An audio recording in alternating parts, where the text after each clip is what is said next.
سودی لین دین والے کے ساتھ قربانی کرنا، ایک صاحب جن کے بارے میں یہ یقینی معلوم ہے کہ انہوں نے بینک سے سود پر پیسے لیے ہیں اور وہ ہماری قربانی کے حصوں میں شریک ہیں، کیا ان کے ساتھ مل کر ہماری قربانی ہو جائے گی؟ سمیع الحق صاحب، جناب سمیع الحق صاحب، اگر یقینی طور پر پتہ ہے کہ یہ آدمی حرام کما رہا ہے اور اس کی اکثر یا ٹوٹل آمدنی حرام ہے، تو پھر وہ اگر آپ کے ساتھ قربانی کے گائے میں شریک ہوتا ہے تو سب کی قربانی ضائع بھی ہوگی اور کسی کے لیے گوشت کھانا بھی حلال نہیں ہوگا۔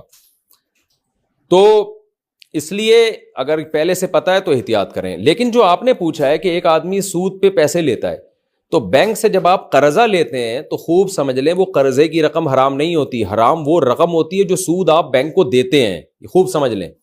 تو اس لیے سودی بینک سے کسی نے لون اگر سود پہ لیا ہے اور وہ لون لے کے آپ کے ساتھ قربانی میں شرکت کر رہا ہے تو اس سے قربانی خراب نہیں ہوگی۔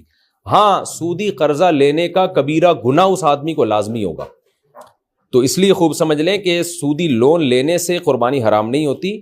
جو حرام اس وقت ہوگی جب کوئی سودی بینک میں جاب کرتا ہو اور کسی سودی کام میں انوالو بھی ہو، اس کی تنخواہ اس کے لیے حرام ہے، کیونکہ حرام کام کے عوض میں تنخواہ دی جا رہی ہے۔ اس تنخواہ سے اگر وہ حصہ ڈالے گا قربانی میں تو وہ حصہ حرام ہو جائے گا۔ یا کوئی شخص رشوت لیتا ہے اور اس کی زیادہ تر آمدن رشوت کی ہے، غالب گمان یہی ہے کہ زیادہ رشوت لیتا ہے، تو پھر اس کو آپ یہ کہیں بھائی ہمیں حلال پیسوں سے حصہ دو، تو اگر وہ حلال وہ بتاتا ہے یہ میں نے الگ سے رکھے ہوئے تھے تو اس کی بات کا اعتبار کر لیں۔ لیکن اگر وہ اسی سے دے رہا ہے، غالب گمان یہی ہے، تو پھر اس کی بھی آمدن حرام ہے۔ تو اسی طرح انشورنس میں جو جاب کرتے ہیں اس طرح سب کا یہی حکم ہے۔